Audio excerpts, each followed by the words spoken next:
Good morning, everyone. We have studied about evolution. Through evolution, we learn in our previous classes homologous and analogous structure, and today we learn selection and evolution. What is selection and evolution? Selection जो है evolution से कैसे जुड़ा हुआ है ये हम आज स्टडी करेंगे. As the journey of the beagle come to an end and crew returned to England, Darwin started putting together pieces of information that he had collected all through the voyage from the different continents. हमने Darwin के beagle के journey के बारे में पढ़ा.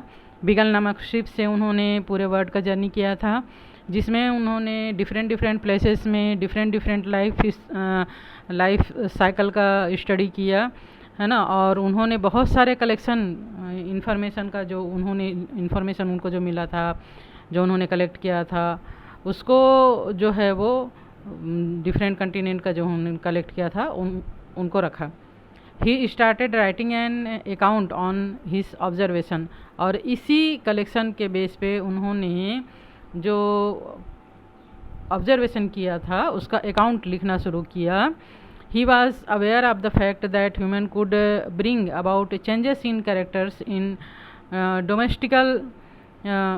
domesticated animal or in crop plants by selecting organisms with preferable characters and breeding them. उन्होंने देखा कि जो ऑर्गेनिजम्स होते हैं वो उनमें कुछ करेक्टर जो है वो प्रिफरेबल होता है, जिसके थ्रू वो एक दूसरे से ब्रीडिंग करके अपने जो स्पीसीज़ है उसको बढ़ाते हैं, है ना. और अलग अलग जगह में अलग अलग उन्हीं स्पीसीज़ के अलग अलग करेक्टर्स को उन्होंने ऑब्जर्व किया. Selective breeding among of species organism with preferable character by human is called as artificial selection. तो ह्यूमन बींग्स जो है वो अपने फ़ायदे के लिए जो सेलेक्ट करके ब्रीडिंग करवाता है, ख़ास करके प्लांट्स में ज़्यादातर ह्यूमन बींग्स जो है वो सेलेक्टिव चीज़ों को लेता है और उसमें ब्रीडिंग कराता है, तो उसको आर्टिफिशियल सिलेक्शन कहते हैं. ये एनिमल्स में भी होता है. Darwin started thinking that if human could select and bring about changes in characters of organisms, could the presence of diverse organisms in nature be a result of some process of selection occurring there. तो Darwin ने ये देखा कि जो nature है वो भी selective organisms को ही नेचर में रहने देता है, बाकी जो सेलेक्टिव नहीं है उसको डिस्ट्रॉय कर देता है. Then Darwin suggested that a process of natural selection was instrumental in the evolution of one form to other, resulting in a diverse form of species found in nature. To understand the process of natural selection, you would need to the project work on it as given in page number 8 on your book. Here some activities as shows in figure. A few figures have been given here. Observe them and suggest the type of selection process shown here. Justify your answer. First in first diagram radish plant growing on a field. एक field में radish plant जो है वो grow कर रहा है और इसमें से कुछ जो प्लांट्स हैं वो काफ़ी स्ट्रॉन्ग है और कुछ जो है वीक हैं. देन एक फ्लड आता है. जब फ्लड आता है तो जो स्ट्रॉन्ग प्लांट होते हैं वो अपने आप को सेफ रख पाते हैं और जो वीक प्लांट हैं वो इस फ्लड में डिस्ट्रॉय हो जाते हैं.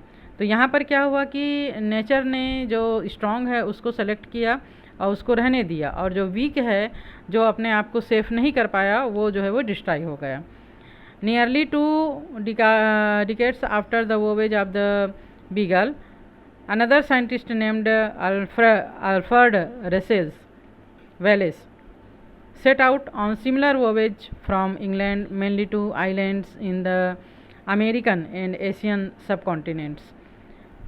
डार्विन के बाद एक और साइंटिस्ट अल्फ्रेड रसेल वेलेस ने इंग्लैंड के आइलैंड्स में जो कि अमेरिका और एशियन कॉन्टिनेंट्स में हैं उनमें सफ़र किया उन्होंने, और उन्होंने भी सेम ऐसे ही रिजल्ट बताया जैसे कि डार्विन ने बताया था।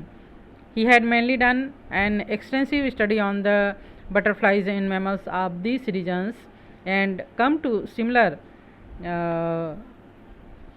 consolations of as Darwin। उन्होंने मुख्य रूप से बटरफ्लाइज और मैमल्स में इनको एक्सपेरिमेंट किया, इनको ऑब्जर्वेशन किया, और इनका जो रिजल्ट था वो डार्विन के समान ही था।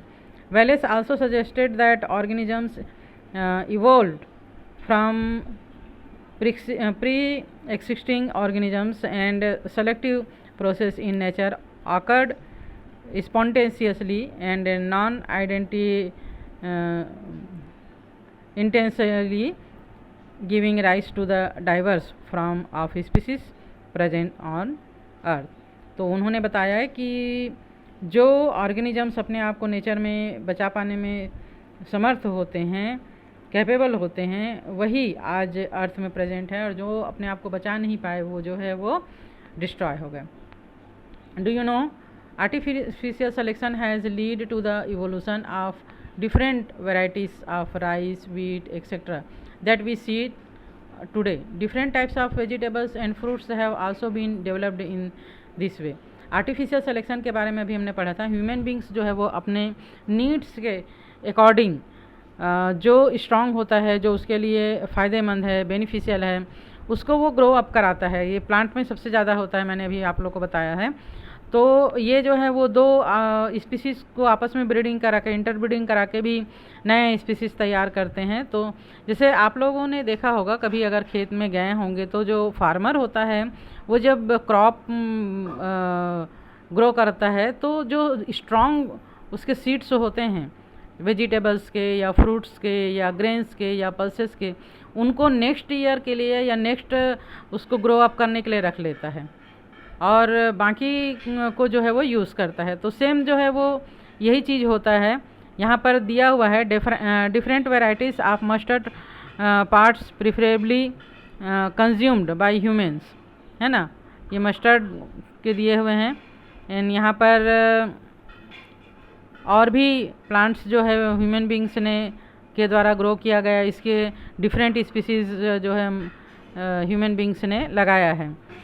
जैसे कैबेज है ना, लीफ बर्ड है, कॉलीफ्लावर फ्लावर बर्ड है, मस्टर्ड सीड लीफ है, broccoli flower bud and radish root,